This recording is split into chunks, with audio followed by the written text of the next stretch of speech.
Você sabia que um abismo chama outro abismo? É isso mesmo. A Bíblia fala acerca disso. E eu quero falar de um rei, né? Nós estamos falando muito sobre autoridade, sobre governo neste mês de julho. E eu quero falar sobre um rei, o rei Saul, que foi alguém que acumulou abismo em cima de abismo. Eu estou aqui para te dizer algo. Se você é alguém que pecou, que errou, não dê desculpa o teu pecado. Quem é muito bom, desculpa, é péssimo arrependimento. Olha o que a Bíblia diz em Gênesis, quando Deus vai confrontar Adão e Eva. Deus confronta Adão e ali Adão põe culpa em Deus e põe culpa em Eva. É a mulher que tu me deste, né? A culpa é de Eva. Aí Deus confronta Eva, Eva põe a culpa na serpente. Ou seja, você vai ver desde Gênesis, ali a tendência carnal, a tendência do ser humano a colocar a culpa no outro. A Bíblia diz em Ezequiel o quê? Que a responsabilidade, ela é pessoal. Deus quer levantar pessoas que têm responsabilidade sobre as suas atitudes. Porque pessoas que são responsáveis pelas suas atitudes são pessoas também responsáveis pelas bênçãos. No sentido de a bênção vai vir de Deus e você vai ter autoridade a poder carregar esta bênção. Agora, se você é uma pessoa que você não tem responsabilidade, você não assume que você errou, você não pede perdão, você não volta atrás, sabe? Você é orgulhoso, orgulhosa, tem um ego maior, você não vai conseguir viver coisas grandiosas em Deus. Por que de Saul? Saul foi alguém rejeitado por Deus, porque Deus deu uma ordem simples, em vez dele obedecer, ele achou que a vontade dele era boa, perfeita e agradável. Ele esqueceu que a vontade de Deus era boa, perfeita e agradável. E ele fez a vontade dele. Ele foi lá, matou os amalequitas, mas preservou os melhores animais e o rei. Ali ele vai ser confrontado pelo profeta Samuel, o profeta Samuel confronta, e ali ele não aceita, ele dá desculpa, e ali ele vai ser rejeitado por Deus. Lá na frente, olha só, lá na frente, porque depois disso Saul começa a perseguir Davi, Saul começa a acumular em cima de erro, mas lá na frente algo me chama muita atenção, o quê? Ali, quando o profeta Samuel já havia morrido, você vai ver o rei Saul consultando uma médium. Agora, como é que pode um rei que ouvia profecia, que ouvia o que Deus tinha para falar, vai consultar uma médium? É isso que a Bíblia diz em 1 Samuel 28. Sucedeu naqueles dias que, juntando os filisteus seus exércitos para a peleja, para fazer guerra contra Israel, disse Aquis a Davi: fique sabendo que comigo sairás a peleja, tu e teus homens. Então disse Davi a Aquis: assim sabereis o quanto pode teu servo fazer. Disse Aquis a Davi: por isso te farei minha guarda pessoal para sempre. Ou seja, estava se levantando uma guerra lá do lado dos filisteus, Davi estava escondido lá. Já Samuel era morto e todo Israel tinha chorado e o tinha sepultado em Ramá, que era a sua cidade. Saul havia desterrado os médiuns e adivinhos. Ou seja, ele não concordava. Olha o que a Bíblia diz: ajuntaram seus filisteus e vieram acampar Sunem. Ajuntou Saul a todo Israel e se acamparam em Giboa. Vendo Saul o acampamento dos filisteus, foi tomado de medo, e muito estremeceu o seu coração. Consultou Saul ao Senhor, porém o Senhor não lhe respondeu, nem por sonhos, nem por Urim, e nem por profetas. Então disse Saul aos seus servos: apontai uma mulher que seja médium, para que me encontre com ela e a consulte. Disseram os seus servos: há uma mulher em Endor, que é médium. Saul se disfarça, veste outras roupas e vai até lá. E ele vai pedir para essa médium adivinhar por necromancia. Olha a seriedade. Um homem que ouvia Deus.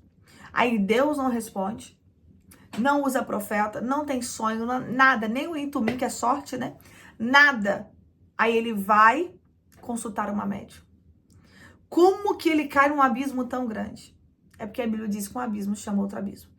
Então, se alguém peca em algo, a tendência é pecar em outro pecado, em outro pecado, em outro pecado pior. Tudo começou com uma desobediência lá atrás. E olha como Saul termina.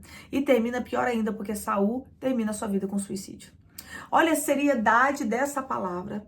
Então, se você foi chamado para governo, a primeira coisa que você precisa entender, e todos nós somos chamados para governo, para ter autoridade acerca do mundo espiritual. Por mais que você não seja um líder, no sentido de um pastor, ter um episcopado, né? Ser um pastor presidente, ser alguém que vai guiar ovelhas, todos nós somos chamados para o governo. Eu quero que você entenda isso. Declara nos comentários: eu fui chamado para o governo.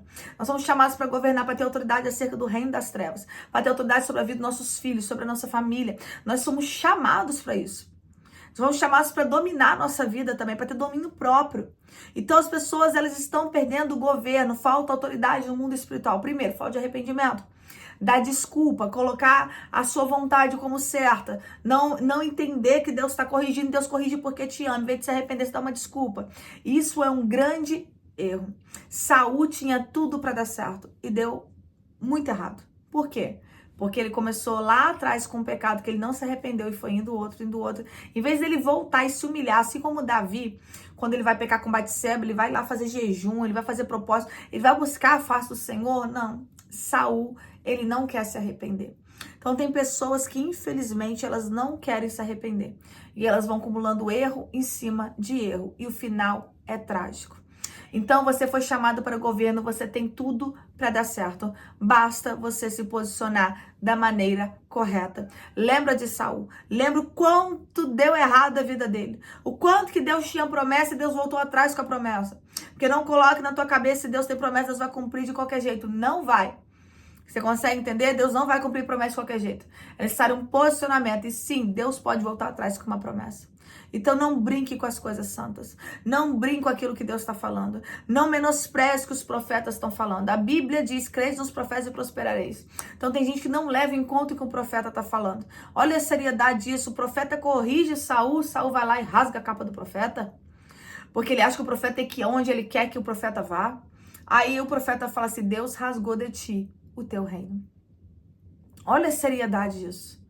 Ou seja, não só desobedece a Deus, mas toque que está sendo instrumento de Deus. E toda vez que na Bíblia fala de capa, está falando de identidade, de unção, de autoridade. Então, quando eu falo mal de um profeta, quando eu falo mal de um homem ou mulher de Deus, eu estou tocando na identidade dele. Eu estou tocando na autoridade, na unção que Deus deu sobre a vida dele. E corre um grande risco de você perder bênçãos, perder promessas que nunca mais vão voltar. Então, Deus te trouxe esse vídeo para você entender. Você foi chamado para o governo. Mas para isso é necessário você ter uma mudança de mentalidade. Uma obediência a Deus. Deus não vai colocar pessoas em autoridade, pessoas que não sejam sujeitas à autoridade dele. A Bíblia fala muito claro disso quando o centurião vai buscar a cura para o seu servo. E Jesus fala assim, eu tô indo lá. Ele fala assim, não. Eu não sou digno nem que entre na minha casa, basta uma palavra. Porque eu sou um homem de autoridade, eu sou um homem também sujeito à autoridade. O que ele tá falando? Quando alguém de autoridade libera uma palavra, essa palavra automaticamente é obedecida. Não precisa da tua presença, né, na minha casa. Se a tua palavra for liberada, automaticamente eu sei que ela vai ser obedecida. Então este homem que era ímpio, ele entendia. Então até os ímpios entendem o poder da autoridade da palavra liberada. Tem muito crente que não tá entendendo. Então Deus te trouxe aqui o quê? Para um posicionamento. Só exerce governo quem se arrepende. Só exerce governo quem tem vida com Deus. Só exerce autoridade quem está sujeito a uma autoridade. Então não confunda as coisas. Desperta tu que dormes. Eu quero orar por você. Coloca o teu pedido de oração aí nos comentários. Como eu disse, não toque em profeta, não toque naquilo que é de Deus. Para Deus não rasgar promessas, não rasgar projetos maravilhosos que Ele tem para tua vida. Que a gente venha falar como Davi, longe de mim de tocar no ungido do Senhor. Não acumule abismo sobre abismo, pecado sobre pecado. Como que eu paro isso, apóstolo? Com arrependimento. Arrependimento. Para que aí haja, né, vamos dizer assim, vai aparecer até um retrocesso aos teus olhos. Mas não, com arrependimento você tem alinhamento do céu para tua vida. A Bíblia diz em Jeremias, olhai para as veredas antigas e caminhai por elas. Amém? Colocou teu pedido de oração aí? Quero orar por você. Senhor, graças te dou, Senhor, por essa palavra. Eu quero te exaltar, eu quero te bendizer, meu Pai, por causa dela. Meu Pai, nós aprendemos muito com Saul, não só acerca da falta de arrependimento, mas Saul não valorizou a unção. Tem pessoas que não só não respeitam a unção alheia, mas elas começam primeiramente desrespeitando a unção que o Senhor derramou sobre a vida delas. São pessoas que têm desdém, têm menosprezo, meu Pai. Elas não valorizam, elas não cuidam, e a unção que traz vida também traz morte. Pai, porque a mesma unção, Pai, que trouxe honra para Saul foi a mesma unção que o matou. No sentido dele não aguentar o peso da unção, o peso da responsabilidade que tinha sobre a vida dele. Porque não adianta mais ter unção sem vida com Deus. Não adianta você ter título sem vida com Deus. Então eu te peço, meu Pai, que haja um despertamento, que haja arrependimento, que haja alinhamento. Pai, porque você tem vidas, meu Pai, ouvindo essa palavra, porque ainda há oportunidade. Ainda há oportunidade, você ainda não fechou os olhos para a terra.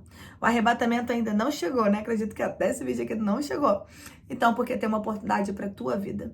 A Bíblia diz, se hoje ouvides a voz do Espírito, não endureçais o vosso coração. Assim é a hora, meu Pai, crendo que maravilhas, despertamento, poder, unção, autoridade se dará para os teus filhos. Mas é necessário para eles atentarem. Aqueles que estão pecando, meu Pai, que venham se arrepender. Mas aqueles que ainda não caíram, meu Pai, assim como diz tua palavra, aqueles que estão de pé, olhe para que não caiam. Que essa pessoa, Pai, venha estar atenta.